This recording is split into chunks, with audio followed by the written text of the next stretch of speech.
Well, welcome everybody to the Future of Training, Cleanfax and KnowHow Partnership Series. And I'm particularly excited about this one. This is our final, the Future of Training webinar of the year. And we are honing in on that idea, the future of training. What does the future of training look like? This is our year-end webinar, and so we thought it would be fun to put on our time traveling hats and travel to the year 2030 and describe what is different about training in the year 2030 compared to now. And how we're going to do this today is we're going to go through some hot technology that a lot of people are talking about right now. So we're talking about things like AI, LLMs, wearable technology, agentic AI. Maybe you've heard someone describe that before. And we're going to talk about by the year 2030.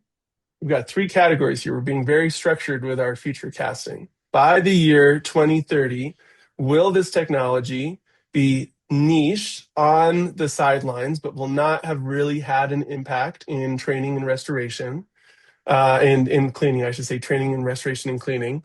Will it be mainstream? Will it be transforming how training happens in cleaning and restoration, or will it be completely irrelevant?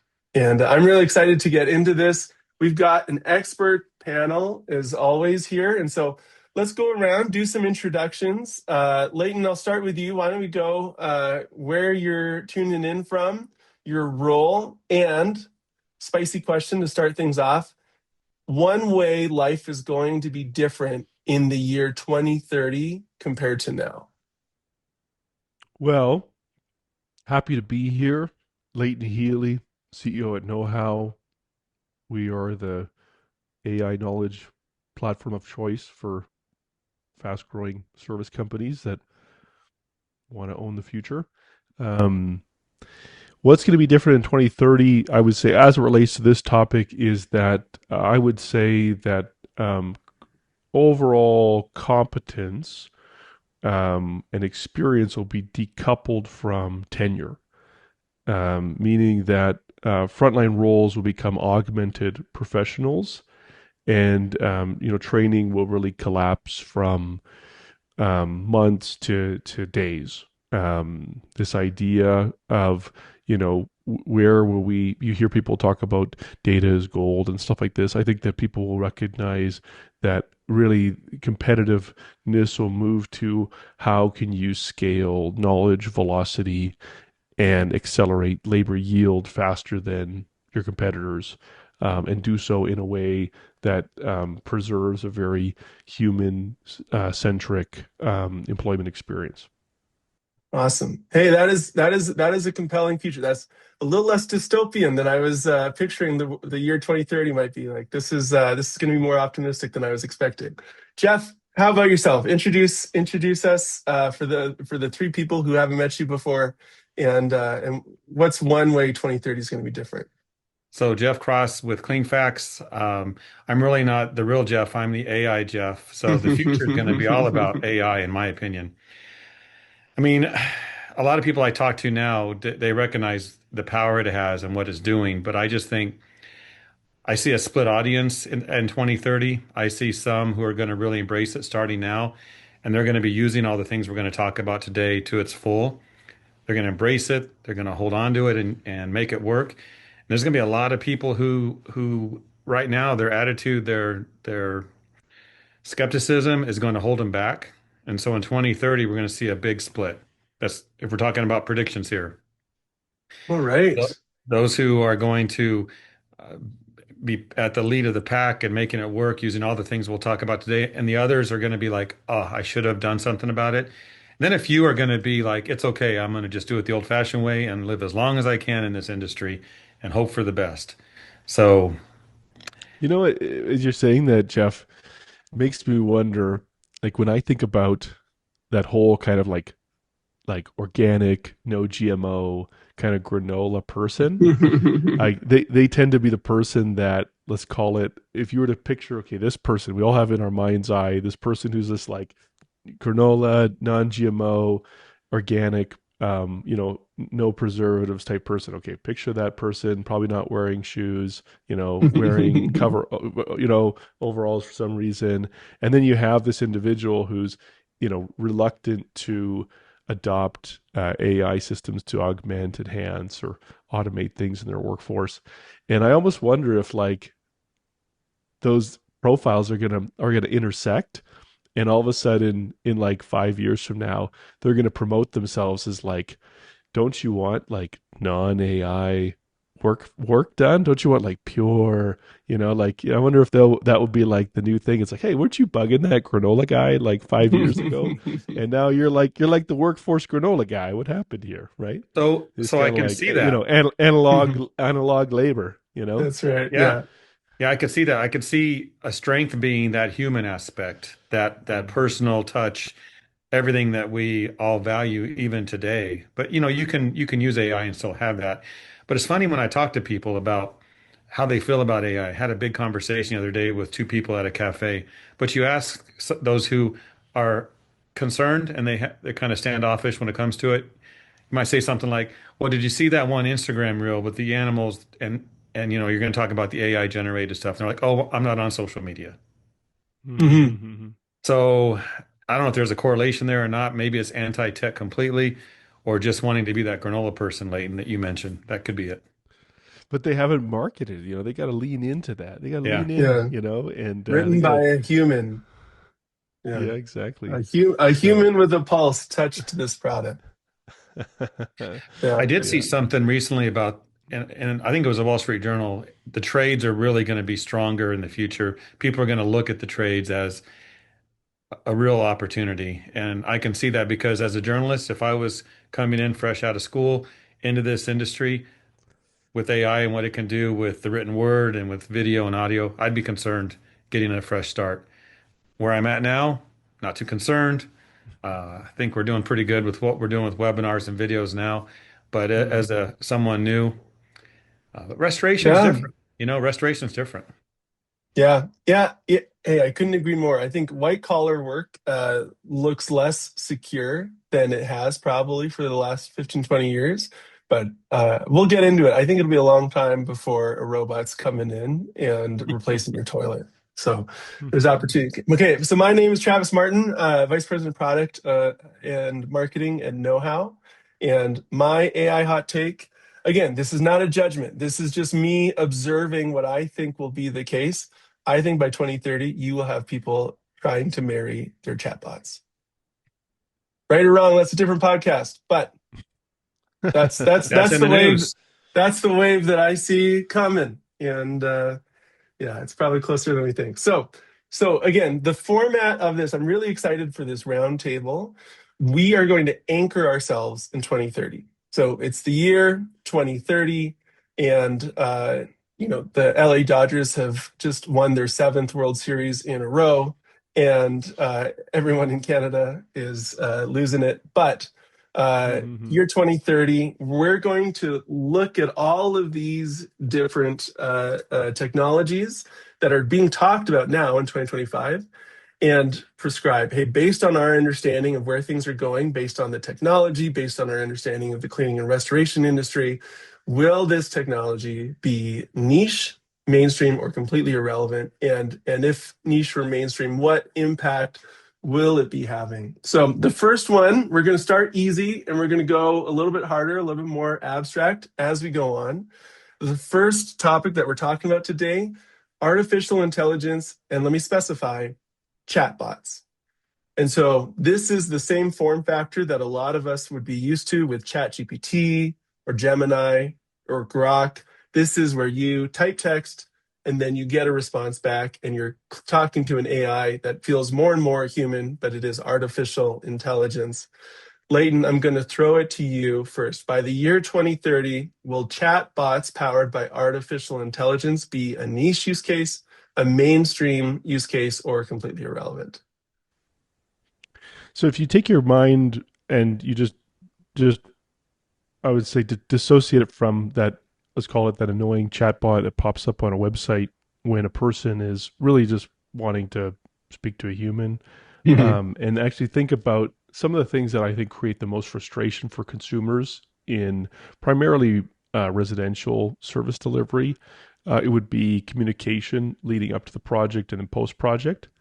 And so, what I would say is, I think that it will be, I think it will be not just only the standard, but it will be the consumer expectation that there'll be rich and robust, personalized. I would assume text based. Not text as in language, but text to their phone, communication leading up to the start of the job, progress, discussions throughout it, you'll start to think of a concierge, not a chat bot, and you'll start to think about, based on the demographics and the profile of the municipality that we're working in, that this person, that this chat bot will try to mirror and mimic, let's call it, some of the cultural nuances of that area, and then it will handle, I would think, end to end, project communication, real time delay communication, and then all of the post client care, Q&A, warranty, post service discussion, and even billing will just all be driven by finely tuned chatbots that have a level of personalization that I think would create an emotional connection to the client and lead them to be, I would say, more oriented towards, in a sense, seeing the chatbot as a peer, an advocate, a trusted third party, and then eventually someone that they wouldn't want to disappoint with a delayed payment. Hmm. Very interesting. Okay, so you're describing a future where text-based chatbots, this is not necessarily me chatting to ChatGPT all day by like typing or texting it out on my phone. This is that technology being powered by vendors and project management software and companies that are being deployed to like perform restoration to help nudge customers along to, let's say, hey, make sure this is how you prep your house, just reminder payments due, but in a way that is far more personalized and scalable than ever before. Yep. Yeah, I think they'll Yeah. just, there'll be an essential assessment of, all project detail and, resource management, and it'll just do a quick assessment of the ERP and where timelines are at, and then it'll just go to work and manage, dozens or hundreds of unique customer interactions at a level that I think is I would say optimal for each customer, and so you'll have your basically your in-house concierge systems that's infinitely scalable. So you're saying mainstream. I hear a mainstream use case right here.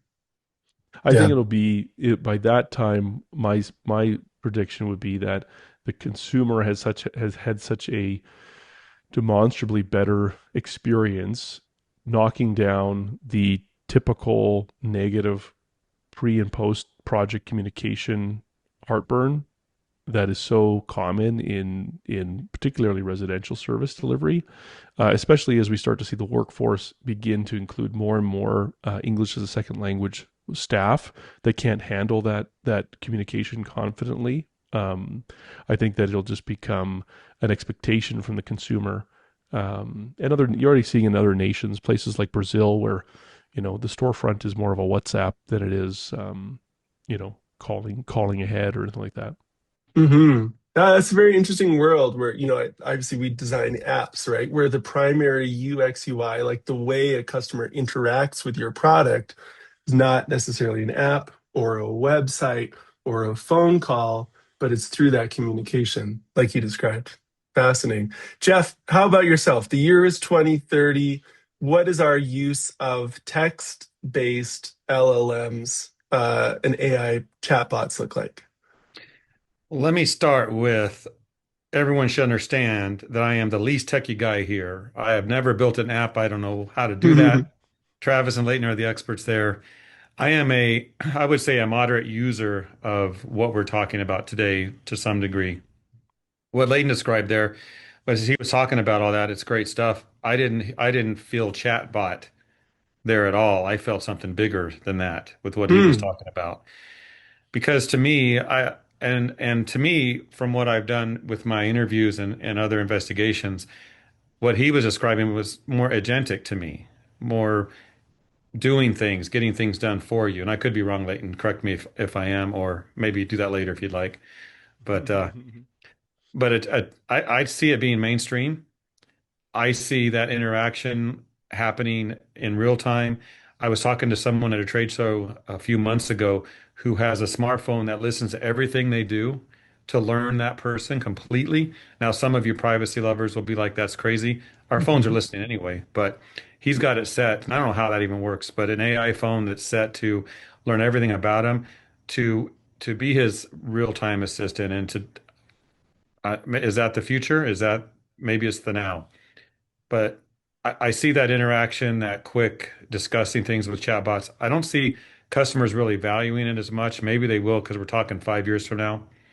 But I know when I go onto a site and I hit a chatbot, if it can give me that basic information I'm looking for, fine.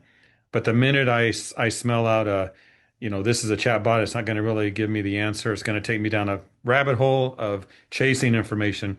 I'm out. That's when I want to talk to a person. So mainstream, um, interactive, talk to it. Travis, I hope we don't marry our chatbots, like you said, but I'm not advocating. Let me I know you're clarify. not. Yes. But I see that in the news too, especially with young people. They're getting these emotional attachments to their chat GPT or whatever AI they're Mhm. using. And it's like, yeah, it's going to be a challenge to keep it separate, but to integrate it at the same time.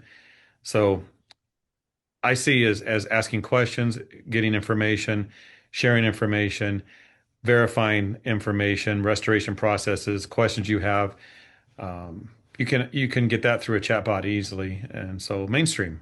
I don't think it's Yeah. going to be irrelevant at all.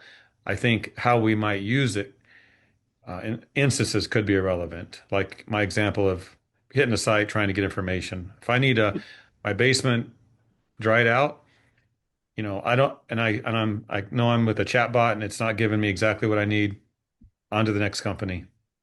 Mhm. And, Yeah. and I would say that, if a person was to say, well, so practically, where a chatbot's going to really bring value to my life, um, hey, easy, easy. I would say I'll give you two low-hanging fruits because all you need to do, I think, to have a reasonably good sense of where AI is going to go is you just look at broad reaching, broad consumer and broad market inefficiencies where that technology would just shine. So two examples would be, I mean, there's no reason why just the broader grocery industry would not just have real-time tie-in of their inventories to a chat system, and you could just picture a person, integrated into their device of choice to be able to just say, "Hey, I need some eggs," or whatnot. Mhm. We'll have solved for last mile delivery by that time,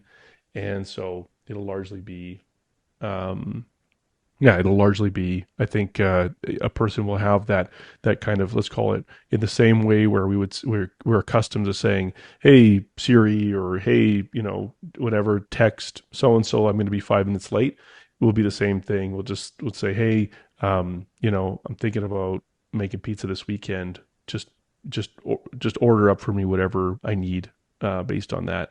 I don't think that the IoT world has been as hot as people thought. So I don't think And it's this gonna is like this is know. Internet of Things, like internet connected Yeah, devices. it's gonna know what's in my fridge, but Mhm. certainly I think it'll solve for essentially inventory. And so you'll also see that on people shopping for Christmas and Amazon, or putting supplies together. So when I think about companies like, um, it would be awesome to do something with like a Ramsco or like a Legend Brands or something like that, where show them how to create almost like that kind of chat interface with real time inventory, and stuff is just being dispatched to their site based on ideally predicted need, but probably Mhm. 2030 will be more like just human request. I have issues with what you said about AI or IoT knowing what's in your fridge because our Amazon Alexa needs to Mhm. learn some stuff, let me tell you. That's Yeah. what I'm saying. I said I think the IoT was kind of overhyped, and so Mhm. I just don't think that our I just think that we're gonna have to kind of come at that again in 10 years when something's. It's kind of like it's like the metaverse, that kind of whole metaverse. I think it kind of just wasn't Yeah. there, and it kind of was a bit of a flash in the pan, an expensive flash in the pan, and Mhm. I think also kind of some of the in-home IoT stuff. I think was bit of flash in the panty, but I think it'll come back in the same I way hope that so. something like QR came back. Mhm. Yeah, it did, didn't Yeah. it? It did. Mhm. That's a great point. That's a great point. And actually, this is such a great transition into our next topic. So, for those of you who are just joining us, the way that we're doing this webinar today is we're imagining we're in the year 2030 and we're asking the question of all the technologies that we're going to chat through today, is this technology a niche technology by the year 2030, mainstream, or completely irrelevant? And so, next up is the topic of visual things that go on your glasses or on your eyes. And I'm going to separate it into two categories. You've got virtual reality glasses. This would be something like the Apple Vision Pro, the Meta Quest. This fully covers your field of view. It is not discrete. Maybe it'll get more discrete, but it can what you see can be 100% virtually generated. So that's virtual reality. And then what often is called augmented reality is you seeing the real world, but augmented. And so even the MetaQuest and Apple Vision Pro, they have pass-through mode where you've got cameras, so you can see what's in front of in the real world, but then you can add things on top of it. But other examples of this, Meta has tested a product where you can see things, but you've got a little like heads-up display that shows you maybe like a map of where you're at or some stats, the weather on your glasses itself. So we'll call that augmented reality. So you've got virtual reality, 100% virtual, what you see through your glasses, and then augmented reality. You're seeing the real world, but with virtual things added on top. So let's start with virtual reality. How prominent will virtual reality be? I've heard people hypothesize about use cases like you are getting trained up on like in a virtual flood house, for example. And so you just put on the VR headset and you're getting trained up in how you would do mold remediation while actually being in a comfortable office somewhere. So virtual reality, niche, mainstream, or irrelevant by the year 2030. Leighton, I'll throw it to you first. I If I had to pick a camp, I would probably say irrelevant. Um, you know, I think technology tends to follow where in a sense the market de-risks it and makes it more mainstream. And so when I look at what military spending is doing on wearables, it's not it's not really heavily focused towards virtual reality. It's focused towards enhancing or augmenting the let's call it the real time visual landscape. And so I think the capital is going to flow towards real time, real human, um, augmenting the field of view. And so I just don't know if the capital is going to be there. I remember 5, 6 years ago seeing a VR program that was going to train roofers, and I remember just thinking about this. I'm just like, have you ever seen how a roofer gets trained? I mean, it's like what is this proactive? Where is this proactive company that is going to leave a new guy alone in the shop with no supervision to walk around with a headset? You know what I'm saying? Like it's like it's just not how these we were talking earlier before we jumped on here that Ed, you're going to some of the Nordic countries and you're going to go to Sweden or something like that. And sometimes I like to joke and say like the Vikings didn't go away; they just became roofers. They're just like these like just big, muscly, imposing individuals. So I just I don't know if I had to pick my camp. I just don't think that augmented, um, that kind of virtual reality in a training room. And I just think for two big reasons. One is I just don't think that the cap, like let's call it the market applications of it, of its competitor, which I think is the real visual landscape of what's in front of you. I think capital is really flooding into that kind of more wearable heads-up display. I think of Androl's work right now with the American military. I think about the not just the technology that Meta Facebook is putting out to power its wearables, but the fact that they took a sizable ownership stake in Ray-Ban's parent company. So I mean, just like all of that to me is signals that things are moving more towards.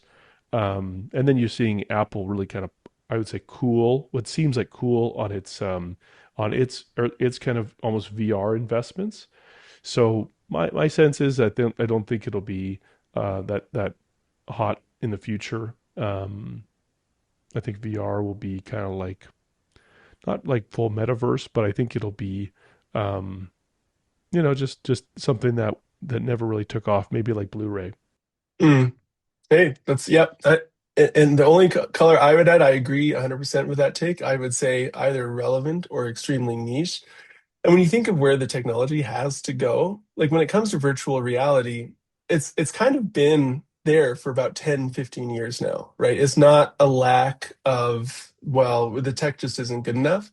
Where the tech struggles is getting that form factor as small as possible so you can walk around, so you can see the real world. It seems like more and more there's interest in the augmented side, which we'll get to in a second. And virtual has been pretty baked out, and there just isn't really the demand and appetite there. The Apple Vision Pro, I've heard a lot of people describe the Apple Vision Pro as the best ever product that absolutely has no use case whatsoever. And everyone says you try it and you're like, this is incredible. I've never seen technology like this, and I don't really know why I would use it. So, Jeff, how about yourself? Virtual reality, niche, mainstream, or irrelevant by 2030? So I saw my first pair of Google glasses at an RAA show years ago, and the guy was walking around with them, and they were clunky and big, and he loved them. And then a few years later discovered they were no longer on his face. So they've went. I'm gonna go with the niche because I think it'll have a place, very special place. I could see it in a classroom. I could see it being used to train, perhaps. But again, I've seen that at trade shows where these companies are proud of what they're wearing and what it will do, whether it's augmented or virtual reality. And it's really cool. But to make it really work, boy, the cost will be the deciding factor, I think. And I think of, you walk into a scene. Could you wear something that will tell you what the temperature is, the humidity, all the signals you need in restoration? I suppose so, but what's going to drive that? I think we're more than 5 years out where it's really going to make a difference. But I think there's going to be some who embrace it. They'll make it work. I think that number is going to be small. The expense is going to be high to do that. So I'm going to go with niche minus. Niche minus. Niche Okay. minus. Adding some nuance there. I like it. Yeah, Okay, but then I close to think irrelevant. close to irrelevant. Hope no one ever describes me that way. So I think that the more exciting piece of technology that is linked part and parcel with this is what we would call augmented reality. So again, this is you see the real world like you would with your Mm. eyes or your glasses. These are just normal glasses here that are see-through, but you've got some visual elements that are being added to your line of sight. So maybe I would call this category visual wearables. It's a wearable device.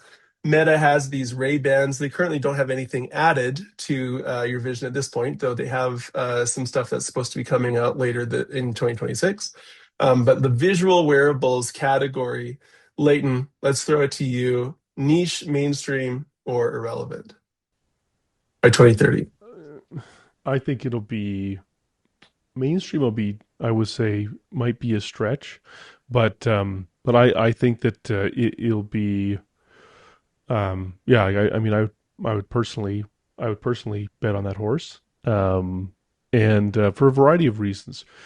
I think that there are overall macro dynamics that would be solved in a really elegant way by a solution like that. So I'll give you three examples. So when we look at the rising training needs, just to keep it within the theme of training, when we think about the rising training needs, what are some of the challenges that companies have? Well, number one is I think that what really creates a need for a lot of shoulder to shoulder training are those kind of, let's call it, situational, contextual moments where it's like, well, it depends, or describe to me what you're up against, right? So it's companies and services that aren't necessarily training their staff in just assembly plant type experiences, though I think there's great applications for wearables and assembly plants.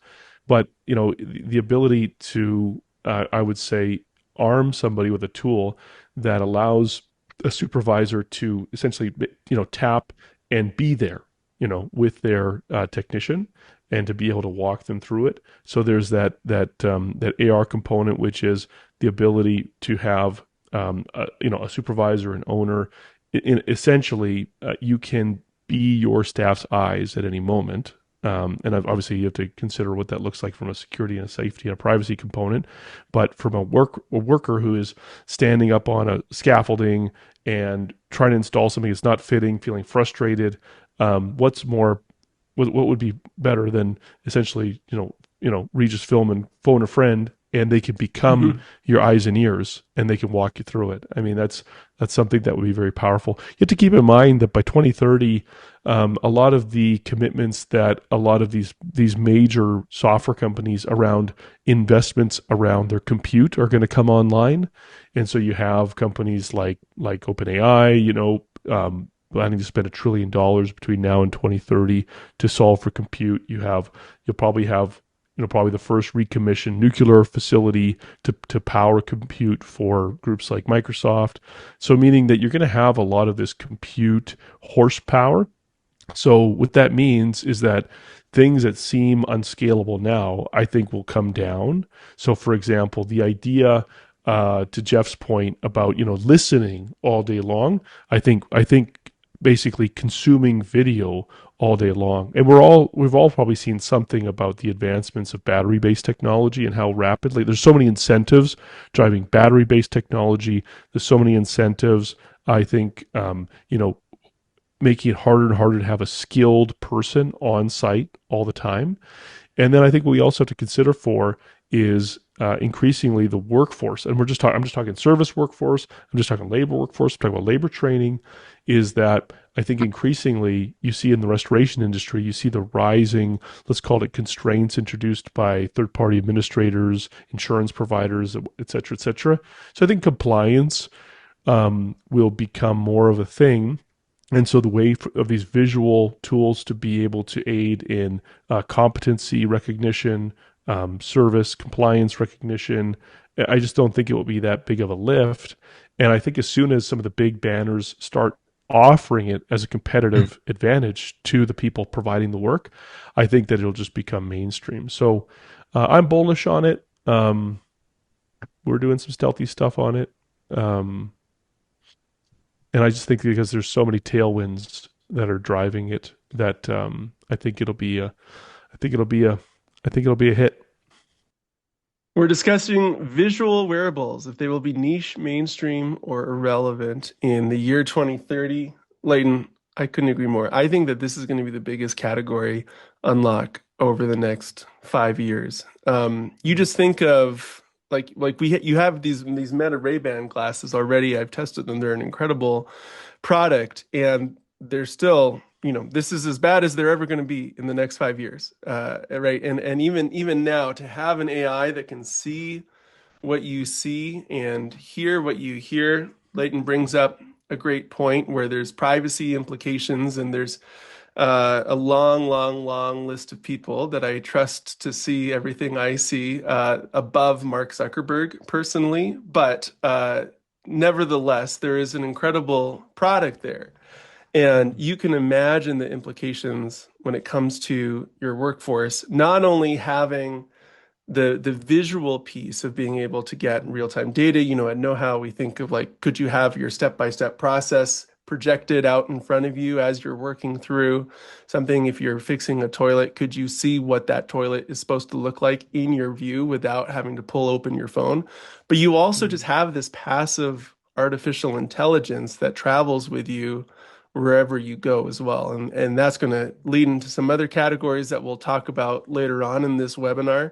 But the ability to couple those two things together, passive AI that travels with you and that can see what you see and hear what you hear, and you can have a conversation with it, is going to be pretty transformative. Actually, I'm going to revisit that first category when we talked about chatbot LLMs. And my prediction is that texting ChatGPT with your thumbs or on your computer is going to feel somewhat antiquated by the year 2030 compared to having ChatGPT or some other AI just in your glasses. And when you have a thought, you can just get action based on that thought, right? The amount of times, and this kind of bleeds into agentic a little bit, but the amount of times that I'm sitting on the couch reading a book and some task that I have to do today or some reminder of I'm supposed to email this person comes up, and I have to decide, do I want to pull open my phone, see 40 email notifications and completely disrupt what I was on the couch to do?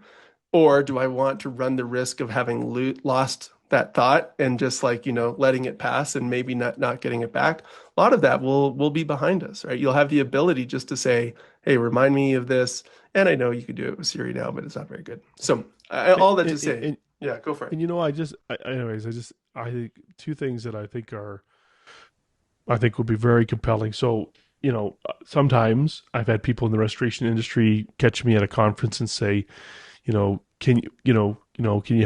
you ever consider this? Would you ever consider this? And one thing that has come up routinely is, would KnowHow ever get into the emergency readiness plans, ERPs, right? And so that's one of the, in a sense, almost lost leaders that you see commercial oriented restoration firms will offer as a way of almost creating relationship with a commercial building before some type of loss occurs, and then in a sense they are the action plan. And to me, my mind is oriented as like, so I'm not interested in making some iterative improvement. What I'm interested in is creating a revenue opportunity for a client where they can essentially, on the building manager's desk, they have a nice, elegant little container. And then when there's an emergency, they open it up, they put on branded insert restoration company, wearables, and immediately it tunes them into an experienced project manager, and they just start walking around the space, and they're literally telling them what to do, right? And so it's like instantaneous support, and and say like, yeah, we offer that service. These glasses, we'll even throw in the cost of the case, but at the end of the day, that service, just to have that perpetual availability to essentially put those on, and immediately you have experience walking with you onto the site, saying, have your people move those carpetings, have those individuals power down that floor, have that individual kill the power of that elevator, and for them to be able to take actions quickly. Again, the question is not, is it a good idea? The question is not, what happens when someone offers that to the market? It catches on, and then it creates a competitive advantage, and then it creates what's called an arms race, right? And so I think about that, and I think about the fact that like we have a real challenge in that I think that dyslexia is on the rise, text anxiety is on the rise. English as a second language on the rise. Labor, Bureau of Labor Statistics, vastly outpacing any other demographic into the service industry, into the trades industry, or people where English isn't the language that they are comfortable reading in. And so at the end of the day, training, I think, is going to always have to be able to consider for how do you know that they know? And I just think that we're going to see a revolution where a whole host of individuals who felt excluded from sedentary testing environments, written testing environments, are going to just look back and laugh as they put on, that training company's glasses, and they just do their job, and they just prove that they know how to do it, and then it creates this distance between book smart and street smart trades workers, and the street smart trades workers will just own the day. Yeah, very exciting. No, this discussion is really tough when you think about it because we're talking about 5 years from now. And how long has like Chat GPT been around? What, November 2022. That's when it launched. It's like three That's right. So years? just over three yeah, years. Yeah. 3 years. So what we're talking about may be elementary compared to what really could be. Totally. Yeah, I mean, this is an interest. This might help, Jeff. Is that so? In the last 5 years alone, like the capital that has flooded into to power the AI we're talking about, and there's different AIs, right? Mm-hmm. But the AI we're talking about, $1.2 trillion. Just to give you two examples, that's enough money adjusted to today's dollars to rebuild the entire U.S. freeway and road system twice. Actually, 2.4 times, right? That's just the money that's been invested in these companies. Or you could say, well, I don't care about roads. You could take the money that's been invested to power the solutions that we're talking about, and you could buy all 151 global professional sports leagues and still have $800 billion left over. Or you Right? could take your family to Disney. Yeah, Or that's you could probably buy Disney 3 times over, right? Yeah, no, I get it. I get it. You know, so more to say, you're right. Like that is there's so much tailwind behind that that it'll bend the consumer markets. Yeah, there's like a rush to make it all happen, then it seems like there's a lull, and then here it comes again with some technology.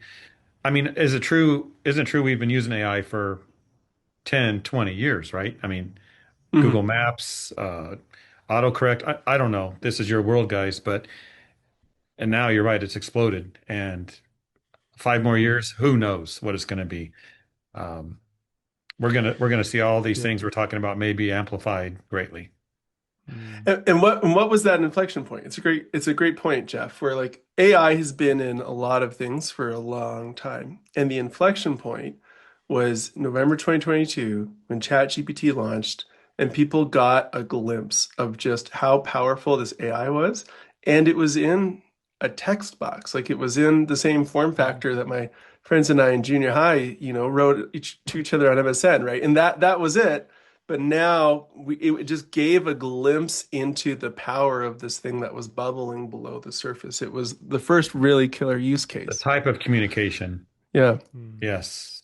yeah, yeah. It's fascinating. So Mhm. Jeff, visual wearables, the augmented reality. I got to hold you to it.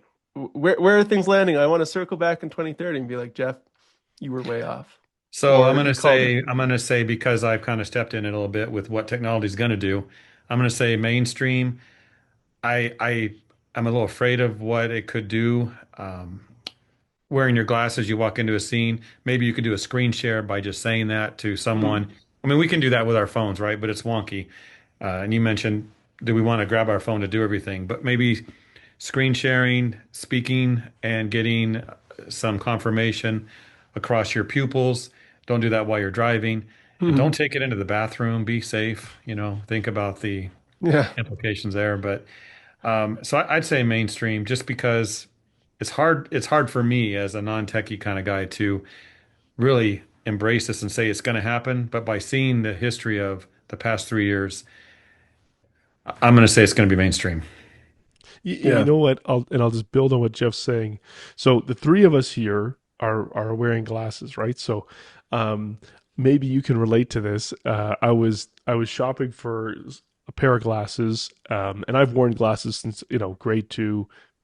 Standing in line, and someone tells you, look at this, four eye kid, and so I would say like I'm like OG glasses wearer, right? And I remember just looking at some frames in a store, and I remember talking to the person there, and I said, "Hey, I've heard, I could be wrong, but I've heard that some people buy glasses even though they don't need them, but they just want to look like they wear glasses." Hmm. And they said, "Oh yeah, like at least 50% of our sales are people that don't need 50%. glasses." Right? Serious. And Wow. and I struck a nerve because each of you has that grade two moment, right? Because we're all like OG glasses wearers, but and then the same thing is I remember growing up skiing, and all my buddies were snowboarders, and if you were a skier, you're a loser. But the fact is that Now it's the rise of the glasses wearing ski bum. That's what I'm talking about, right? That if you've been wearing glasses and skiing, then I would say the tide is turning your way because with the rise of wearables, I think you'll start to see it'll just be very mainstream that essentially going to work won't be putting on a tie. It'll be putting on a stylish pair of wearables and kind of entering the workforce. But Well, and I think that'll be in this certainly in the service industry. yeah, I'm not in that 50% because you'd both be blurry blobs if I didn't have mine on. Yeah, So Yeah. that's that's good. interesting. I had no idea. That's funny. 50%. And Hmm. you know what? The last thing I'll say about the wearables is what's the big difference between Google Glass and Meta's Ray-Bans? Well, I mean, the technology is obviously way better, but the difference is Meta's Ray-Bans are something that people want to put on their face. Hmm. And you have to have that. You have to have people be like, I'm comfortable embracing this technology and I'm not, making myself look like a nerd for doing it. And so I think it's all about that use case. Like we were talking about with ChatGPT, you've got the technology, but if you don't have that use case of people wanting to embrace it and seeing how it can benefit them, the technology is really a lot of it's gonna never bubble to the surface, despite how powerful it is. All right, we're gonna do a And, and rapid fire I round. Okay, go for it. and we and we should say that I mean the reason why it's we're hot on wearables is because they're programmable, right? And I think that's a Mhm. whole other conversation, but the programmable element I think will just accelerate. So what we saw in the app store, I think we'll see in wearables by 2030. So buckle up. Yeah, it's a great point. Okay, so the reason why I ordered these the way next category is real-time translation. What will the impact of real-time translation be by 2030? I'm expecting maybe we're going to be somewhat unanimous here, but I had to put it after the real-time wearables the wearable conversation because I feel like that's very different, right?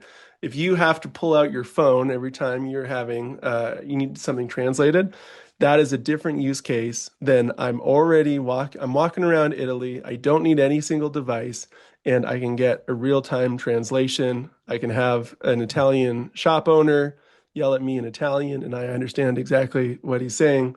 Lane, let me throw it to you first. 2030, uh, how mainstream will real-time translation be, and how will it be impacting restoration and cleaning?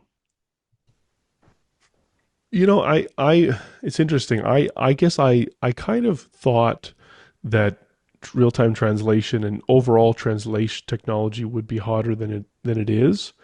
Um, so I would go so far as to say I would predict in 2030 it's still not as robust as I intuitively think it could be or should be. Hmm. I think certainly a person could say, well, we'll be in a webinar or sorry, in a video meeting, and a Spanish speaker will be talking with an English speaker, and on each respective side, they'll just hear the language of choice. But I still think that assumes that it's just a natural behavior for someone who knows they can't speak English and someone who knows they can't speak Spanish to hop on a device and just hope that something doesn't get lost in translation.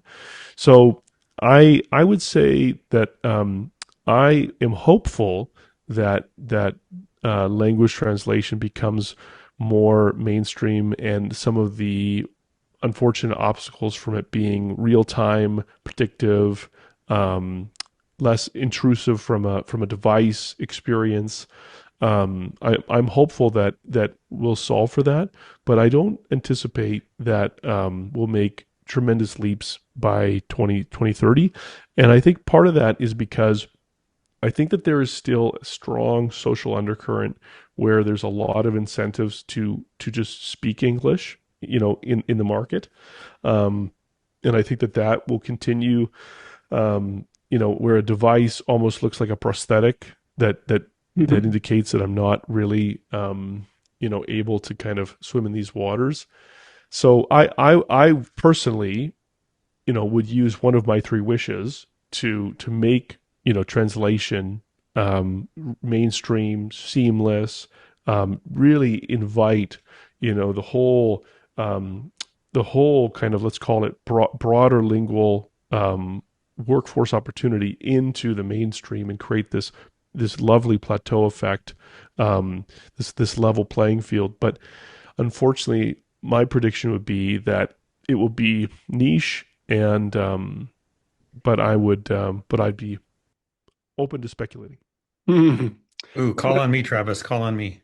Okay. All right. Well, here, I want to summarize what I hear Leighton saying because I thought this was a really interesting take. By 2030, the tech, it will not be mainstream, but it won't be because of a lack of technology, right? Like the AI will be good at translating. We'll probably have something on us, whether like earbuds or glasses or something that would make it possible, and it's more of a behavioral hurdle that we have to overcome, is what I hear you saying, Leighton. Very Yeah, fascinating. yeah, and I would say like know-how is the leader in service industries in terms of translation of training-based directional guidance, and I just think that it's just it doesn't move the needle for firms as much as you think it might. Yeah, I agree with that. Jeff, calling on you. Okay, so I agree with everything you guys said. I think it's going to be mainstream though, and I think it's going to be like how we rely on closed captioning when we need that, and it's there's a lag there. So you have the earbuds in. I mean these things are out there now. I don't know how well they work. I've never tried them, but when someone's speaking to you, you get that translation. I think that's going to become very powerful, especially as we see more immigration and more needing to speak different languages. But I'm going to say by July of 2027, we're going to see it mainstream. Wow, Okay. No he's got 2030. a stake in the ground. I love That's it. right. There it is. Okay. That So, sounds I mean, I'm an American, and most Americans like me speak one language, and we don't always do it well. So, we need all the help we can get. So, give me that earpiece. I've traveled all over the world, talked to people. It would be great to have that opportunity to have that freedom to understand everybody.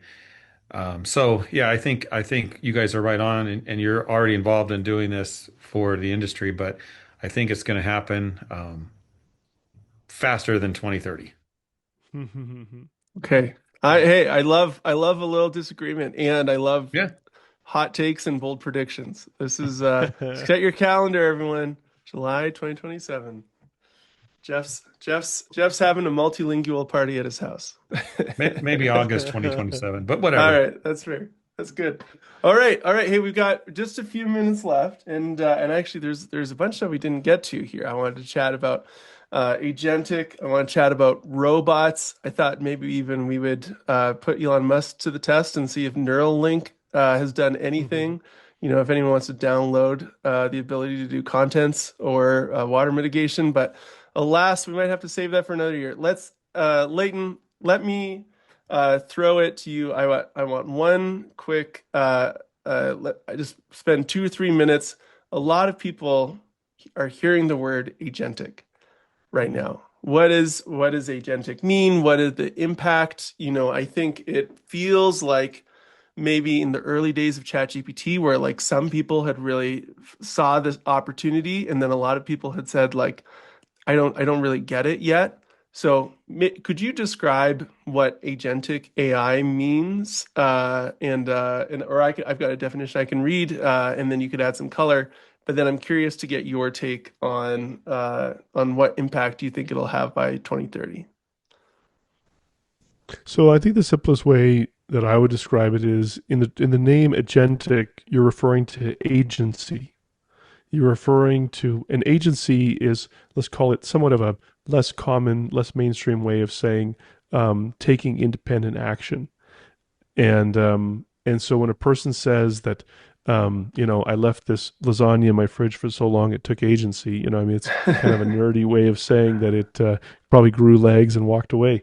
And but at the end of the day, what we're talking about is the ability to develop a technology, primarily a language model kind of database technology that would, in a sense, be able to be assigned certain tasks that could be largely automated or enhanced with their involvement, and to be able to then act with a level of independence.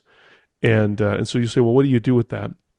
Well, that's where I would say the most practical example of where you'll see is I think you'll see two things. One is you'll see companies that have heavily invested in establishing a knowledge single source of truth, and that's going to be an enormous competitive advantage for them because that will become the rule book for their agentic workforce. And the second thing is, I think that you're going to see the organizational chart of the average service company look very differently than it does today, meaning that I don't think that really smart and very successful service companies are going to think so much in terms of organizational hierarchy. I think they're going to think in terms of functions. What are the functions? What are the processes in my business? And who owns those functions? Who owns those? And some of those functions will be given over to these, let's call it these systems that will have the ability to own those functions of your business with a level of independence. And with that, I think you'll start to see the rise of where we see like summer interns and stuff like that being really popular in investment banking and software. I think you'll start to see the rise of kind of really tech oriented interns and service companies. Very interesting. Very interesting. And I will say that by 2030, my prediction is that it'll still probably be niche, this agentic AI that's taking actions on your behalf. And it will be largely weighted towards, if you think of like you've got the field and then you have the office, it'll probably largely be weighted towards the office at this stage. I see some field applications, when you think of creating estimates and stuff like that, there's no reason why with a good like DocuSketch or Magic Plan, screen room capture that you could take that and easily turn it into an estimate. But when you think of the desktop experience and you think of the office environment, those are the areas where you like when it comes to like, hey, communication with adjusters and customers, that it's happening automatically based on what's going on, accounts receivable follow up, things like that, even maybe supplementing some of the sales process. And all that to say, some people might hear that and be like, is this coming for my job? I have not met an office-based person in the restoration and cleaning industry that does not feel like they have 40 more tasks than they have time for in a week. And so I think that there is opportunity and relief coming to feel like you've got assistance and you've got the ability to help delegate some work that gets done off of your plate through some of this agentic AI. Jeff, any extra color you would add to this topic before we wrap up here? Yeah, you guys make me go through it a lot, so I have less to add. But I'll say this: I'm not a strong believer in agentic AI yet. I have my skepticism. I use, you might say, an AI assistant. I tell it what I need, and I don't really want something going crazy through my computer and doing its own task. That's just because I'm not maybe as fluent in that as you guys are. But I don't, here's a challenge I see with agentic work. If it makes a mistake, if it's not perfect, and we know it's not, business owners are going to be less forgiving of that than they are to a person. When we have a Mm. person, flesh and blood, and there's an issue, you got to work it out. You're gonna invest in that. You're gonna work it out and talk and figure it out. I see, I see the AI side of it as being a little more having less patience with that, so that could be an issue. Also, it's tough enough to get business owners to stop working in the business and on the business. So pulling them away from some of these tasks and using agentic tools might be a challenge. Now, I agree with the office stuff, the scheduling, all of the things you guys talked about. That can be done easily. And of course, we didn't get into robots, which is maybe sending your agent robot out to do the work. That's not going to happen that quickly. But yeah, I think it could be mainstream by 2030, maybe July of 2031. Okay. Hey, I admire the specificity, Jeff. That's great. It's a good quality. Okay, so hey, we're gonna call it there. There's a huge, there's lots to tackle, right? We could probably spend hours and hours until 2030 chatting about all the opportunities in the industry and how this technology is going to impact training when it comes to the cleaning and restoration industries. We appreciate you joining us for a little bit of future casting here. We thought that given that it's the end of the year, we're all probably thinking about what 2026 holds for us, that it might be fun just to advance the clock a little bit further. So thanks for everyone who participated in any of these discussions throughout the year as well. I thought they were immensely valuable. I'm really excited for the future of training and cleaning and restoration. Jeff, I want to thank you and the Cleanfax team for partnering with us throughout the year, and I think it's been really awesome and fruitful. We've heard really good feedback, and I think there's been nuggets in every episode that people have been able to apply in their businesses. So let's leave Absolutely. it there. Hey, Merry Christmas, everyone! Happy New Year! Thanks for joining us. And hey, we're excited to build this future together. So we'll see everyone in the new year. And hold Jeff to the experience. The experience 2027 is probably in September in Vegas. Hold Jeff to that multilingual. You know what? Don't even do it. Just go up to Jeff and start speaking to him in Korean, and we'll see if his prediction came true. And I'll buy the drinks if I'm wrong. Sounds great. All right, you heard it here first, folks. Awesome. Hey, have a great day, everyone. Thanks for joining us.